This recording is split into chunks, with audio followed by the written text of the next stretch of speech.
Pesan ini untuk para istri di luaran sana yang terjebak dalam perselingkuhan. Aku mau kasih tahu, sebenarnya selingkuh itu tanda kamu tidak mampu. Kenapa? Karena di saat aku nanti menanyakan ke kamu, kenapa kamu selingkuh? Banyak rentetan alasan yang akan kamu sampaikan. Mungkin karena suami kamu tidak setampan selingkuhan, suami kamu tidak semapan selingkuhan, suami kamu tidak seromantis dan selembut selingkuhan kamu, atau servis dari suami kamu tidak seperti selingkuhan kamu. Akan banyak kekurangan-kekurangan hal negatif yang akan kamu sampaikan kenapa kamu melakukan atau berselingkuh dengan orang lain.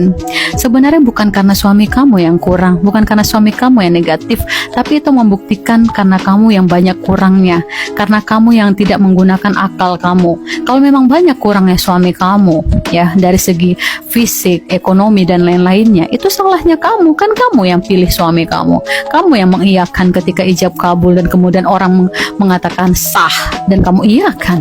Itu adalah penanda kalau kamu yang tidak menggunakan kecerdasan berpikir. Kenapa setelah menjadi seorang istri malah kamu tampakkan, ya malah kamu melihat kekurangan suami dan melihat kelebihan si selingkuhan. Dan yang satu lagi, tidak menutup kemungkinan kalau seandainya suami kamu menceraikan kamu sekarang dan kamu merasa bahagia karena hubunganmu dengan selingkuhanmu bisa lanjut dan kemudian kalian merencanakan menikah. Dan tidak menutup kemungkinan suatu saat pun kamu akan melakukan hal yang sama. Kamu bisa berselingkuh lagi dengan orang lain dan kamu melihat kekurangan dari selingkuhan kamu yang sebelumnya. Hidup kamu akan mutar-mutar seperti itu aja. Karena apa? Tidak ada rasa syukur, tidak ada penerimaan ya di dalam diri kamu. Yang kamu lihat hanya kurangnya orang. Dan orang-orang yang hanya melihat kekurangan orang lain, sebenarnya yang paling kurang adalah dirinya sendiri. Sebagai perempuan mulai dari sekarang, ayo bangkitlah, sadarlah, gunakan kecerdasan berpikirmu. Karena sebenarnya seorang istri, kalau dia berselingkuh, itu arena permainan mereka bukan hanya dari segi dipuja-puji setiap hari, diperhatikan setiap hari, diberikan uang setiap hari, bukan.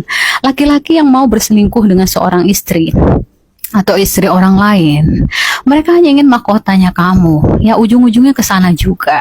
Sementara mahkota kamu itu berharga, itu hanya untuk satu orang yang halal dan sah. Itu adalah penanda kalau kamu itu wanita berharga. Tapi kalau misal gonta-ganti, apalagi dalam hubungan yang haram, apa bedanya kamu dengan makhluk yang berkaki empat?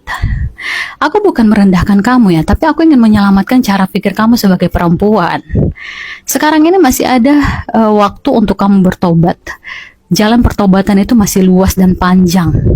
Sekarang ini cobalah kamu istighfar dan bertobat, supaya mata kamu itu dibukakan oleh Tuhan, bahwasannya yang kurang itu bukan suamimu, tapi adalah kamu. Kurang dalam menggunakan logika dan cara pikirnya kamu. Apalagi kalau kamu punya seorang anak, 2 orang anak, 3 orang anak, 4 orang anak.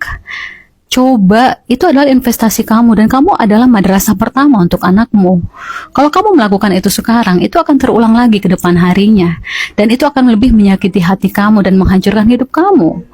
Ingat ya, intinya adalah perselingkuhan yang kamu lakukan sekarang, ujung-ujungnya hanya untuk seks. Gak ada yang lain. Gak ada tuh namanya nanti masa depanku bahagia dengan dia karena dia mapan, karena dia begini. Gak ada.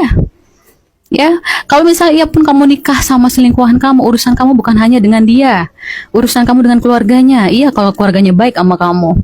Kalau misalnya karma itu dijatuhkan atau karma itu melalui keluarga dari selingkuhan kamu siap, mental kamu siap. Ya, takutnya nanti kamu jadi nggak waras gara-gara itu. Mulai dari sekarang sebagai perempuan yang berharga, jagalah nilai diri kamu. Ya, kamu kembali sama suami. Taubatlah.